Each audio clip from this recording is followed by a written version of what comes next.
WhatsApp everybody, welcome back to another video. आज के इस वीडियो में एक इम्पॉर्टेंट और गुड न्यूज़ आप लोगों को देने वाला हूं। जैसा कि आपको पता है कि पीएम मोदी ने प्रपोजल एक्सेप्ट कर लिया है, जो आपका पोस्टपोन से रिलेटेड अपडेट था। जेईई मेंस एग्जामिनेशन और नीट एग्जामिनेशन के ऊपर जो लेटर्स लिखे जा रहे थे पीएम मोदी को, उन्होंने एक्सेप्ट कर लिया है और बहुत जल्दी खबर ये आ सकती है कि एग्जामिनेशन आपका फर्दर पोस्टपोन होने वाला है। ऑफिशियली अभी अनाउंसमेंट नहीं हुई है, लेकिन उम्मीद की जा रही है कि अगले 24 से 48 घंटे के अंदर आपका जो अपडेट से रिलेटेड पोस्टपोन से रिलेटेड अपडेट है वो जल्दी निकल के आएगा। तो इसके बारे में जो भी अपडेट आएगा सबसे पहले आपको इस चैनल पे मिल जाएगा। आप हमारे टेलीग्राम चैनल पे जाके ज्वाइन कर सकते हो। वीडियोस के अपडेट सबसे पहले आपको यहाँ पे मिल जाएगी। और चैनल के सपोर्ट के लिए आप इस चैनल को सब्सक्राइब कर सकते हो, बेल आइकन के बटन को प्रेस कर सकते हो, इस वीडियो को लाइक कर सकते हो और शेयर कर सकते हो। एक इंपॉर्टेंट अनाउंसमेंट मैं आपको कर दूं, ओबीसी कास्ट सर्टिफिकेट से रिलेटेड बहुत सारे बच्चों को बहुत सारा डाउट है, तो इसके ऊपर मैं एक प्रॉपर वीडियो आप लोगों के लिए बनाने वाला हूं। उसमें जितने भी आपने कमेंट्स किए हैं सारे कमेंट्स को इकट्ठा करके और उसका जवाब क्लियर कर दूंगा, सारी इन्फॉर्मेशन देने वाला हूं। तो उस वीडियो को जरूर से देखना। अगला जो वीडियो है वो आप लोगों के लिए वो होगा। और वीडियो की टाइमिंग मैं बता दूं, सुबह 7 बजे मैं वीडियो को पब्लिश कर देता हूं। डेली एक वीडियो मेरा रिलीज होता है आप लोगों के लिए। उसमें बहुत सारी न्यूज़ आप लोगों के लिए होती है।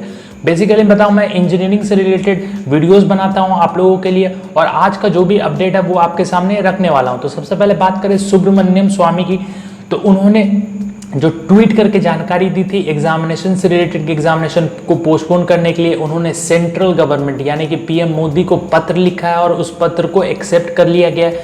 साथ में आपको बता दूं, नीट और जेईई मेंस एग्जामिनेशन के लिए लगभग 4000 बच्चों ने हंगर स्ट्राइक किया था और डिमांड किया कि एग्जामिनेशन को फर्दर पोस्टपोन करना चाहिए। और ये जो न्यूज़ है ये आपको बता दूं, ये आर्टिकल रिपोर्ट्स में आया है निकल के, इसके बारे में इसलिए आपको मैं बता रहा हूँ। आपको बता दूं, ऑल इंडिया स्टूडेंट एसोसिएशन ने बताया है कि लगभग 4200 बच्चे ऐसे हैं जिन्होंने एक दिन का हंगर स्ट्राइक रखा, respective home demanding that CBSE compartment exam of class 10th and 12th should be cancel. तो सिर्फ जेईई मेंस एग्जामिनेशन की बात नहीं है, इससे पहले आपको पता है और भी एग्जामिनेशन हुए थे। जैसे यूपी में बीएड का एग्जामिनेशन हुआ था, कॉमेट के का एग्जामिनेशन हुआ था, तो उसमें किस तरह की सोशल डिस्टेंसिंग फॉलो की गई। इसीलिए हमारे जो देश के बच्चे हैं, बहुत सारे पॉलिटिशियंस हैं जो चाहते हैं कि एग्जामिनेशन को फर्दर पोस्टपोन किया जाए, और गवर्नमेंट हमारी बात जरूर से सुनेगी। आपको पता है पीएम मोदी मन की बात करते हैं, उसमें बहुत सारे बच्चे भी आते हैं, और अगर बच्चों का कोई डिमांड होगा तो पीएम मोदी जरूर से पूरा करते हैं। तो हमारे लिए ये लास्ट ऑप्शन है, तो पीएम मोदी हमारी बात जरूर से सुनेंगे, और इसको आप पॉजिटिवली लेना और पढ़ाई करते रहो। टाइम आप कोई भी चीज़ में डिस्टर्ब बिल्कुल मत करना। 102 दिन में उम्मीद है कि पोस्टपोन की अपडेट आ जाएगी। तो ये खबर सोर्सेज के हिसाब से निकल के आ रही है। उसके बाद आपको बता दूं, आपको पता है कि इससे पहले जो राहुल गांधी है उन्होंने भी गवर्नमेंट को रिक्वेस्ट की थी कि आप मन की बात जो सुनते हैं उसके हिसाब से बच्चों की बात आप जरूर से सुने। बच्चे कह रहे हैं कि एग्जामिनेशन को फर्दर पोस्टपोन होना चाहिए, तो आप प्लीज़ कर दो। तो ये रिक्वेस्ट है मेरी तरफ से भी आप लोगों के सपोर्ट के लिए, और मैं पीएम मोदी से रिक्वेस्ट करता हूं कि सर आप इस एग्जामिनेशन को फर्दर पोस्टपोन किया जाए, क्योंकि सिचुएशन अभी ऐसा नहीं है कि एग्जामिनेशन को फर्दर लिया जाए। तो वो हमारी बात जरूर से सुनेंगे।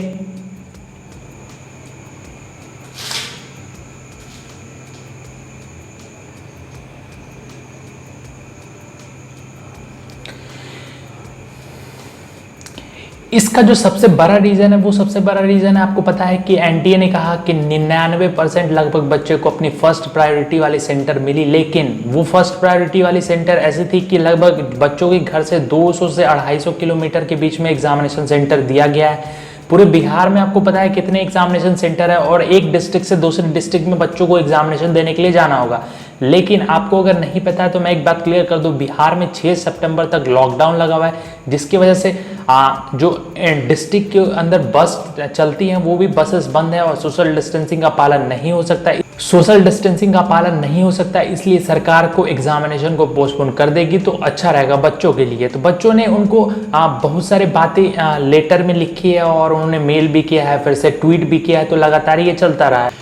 आपको बता दूं, वेस्ट बंगाल के सीएम ने एक पत्र लिखकर पीएम मोदी को इसके बारे में जानकारी दी, और उन्होंने कहा कि सुप्रीम कोर्ट के फैसले के बाद, सुप्रीम कोर्ट का जो लास्ट वीक जो रिजेक्शन पिटीशन फाइल मतलब रिजेक्ट किया गया था पिटीशन को, जिसमें कहा गया कि एग्जामिनेशन को तो लिया जाना चाहिए, इसलिए ममता बनर्जी ने एक लेटर लिखा, उसमें सेंट्रल गवर्नमेंट को ये कहा कि आप इस डिसीजन को जरूर से ले कि एग्जामिनेशन को अभी नहीं कराया जाए, क्योंकि हमारा जो देश है वो इस समय उस सिचुएशन में नहीं है जहाँ पे बच्चों के लिए एग्जामिनेशन लेना संभव हो सके। तो अब देखो, सभी स्टेट्स को एग्जामिनेशन कराना है, सेंट्रल गवर्नमेंट तो सेंट्रल में बैठी हुई है, वो कुछ नहीं करेगी। जितने भी स्टेट्स हैं वो एग्जामिनेशन के लिए सारी तैयारियां करेगी, नोडल ऑफिसर होंगे, जो भी अथॉरिटीज़ है वो होंगे। तो इसमें बहुत सारे जान का खतरा हो सकता है। आपको पता है दिल्ली के गवर्नमेंट ने साफ साफ कह दिया कि हम एग्जामिनेशन अभी नहीं चाहते हैं।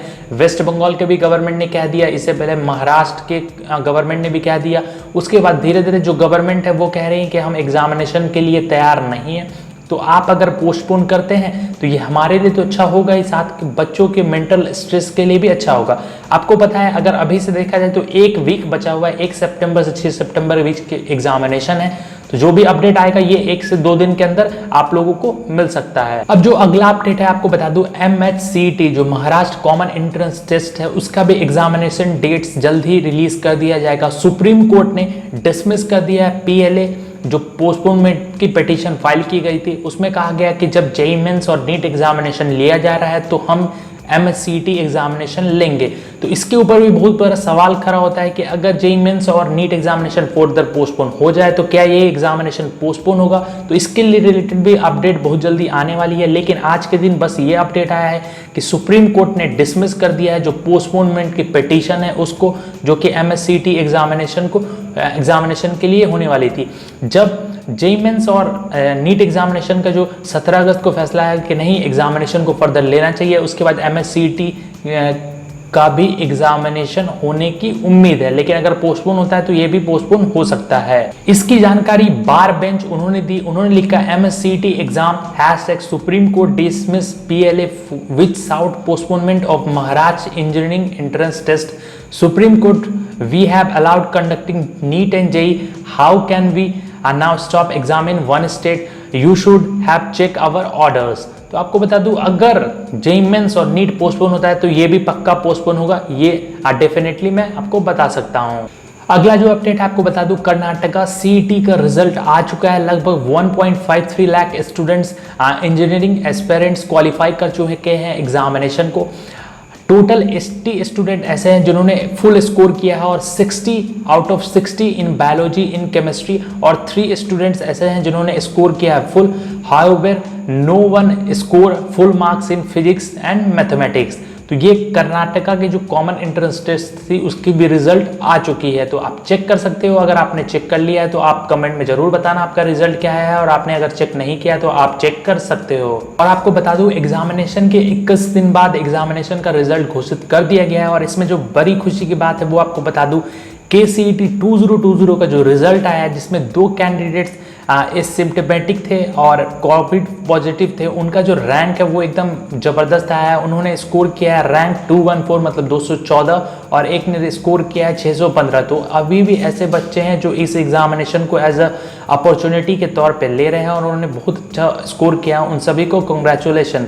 आपको पता है कि एग्जामिनेशन जुलाई में हुआ था और जुलाई के लास्ट वीक में हुआ था, जिसमें कोविड के केसेस लगातार बढ़ते जा रहे हैं। तो रिस्क तो गवर्नमेंट ने लिया लेकिन एग्जामिनेशन करवाया।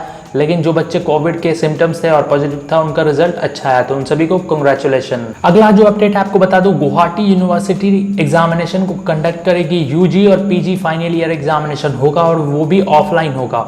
यूनिवर्सिटी ने कहा है कि हम 50-50 के फॉर्मूले पे उतरेंगे। 50% मार्क्स आपका ऑफलाइन एग्जामिनेशन के बेसिस पे होगा और 50% जो बच गया वो आपके इंटरनल असेसमेंट के बेसिस पे होगा। तो जो फाइनल ईयर के स्टूडेंट्स हैं जिन्होंने भी अंडर ग्रेजुएट और पोस्ट ग्रेजुएट फाइनल सेमेस्टर के एग्जामिनेशन देने वाले हैं वो आप तैयारी शुरू कर दो, क्योंकि गवर्नमेंट ने साफ साफ कह दिया है कि एग्जामिनेशन को लिया जाएगा। सिलेबस की बात करें तो सिलेबस पूरा होल सिलेबस होगा और स्टूडेंट्स को कहा गया है कि सिर्फ 50% मार्क्स के बेसिस पे ही एग्जामिनेशन होगा। मतलब सिर्फ 50 मार्क्स के बेसिस पे ही होगा, 50% मार्क्स लिया जाएगा और 50% आपका इंटरनल असेसमेंट के बेसिस पे होगा। फाइनल सेमेस्टर के जो एग्जामिनेशन होंगे वो सेफ्टी प्रोटोकॉल्स फॉलो किए जाएंगे, SOPs प्रॉपर रिलीज की जाएगी गवर्नमेंट की तरफ से, जिसके बेसिस पे एग्जामिनेशन लिया जाएगा। So that's it for today's video. Thank you for watching. Thank you.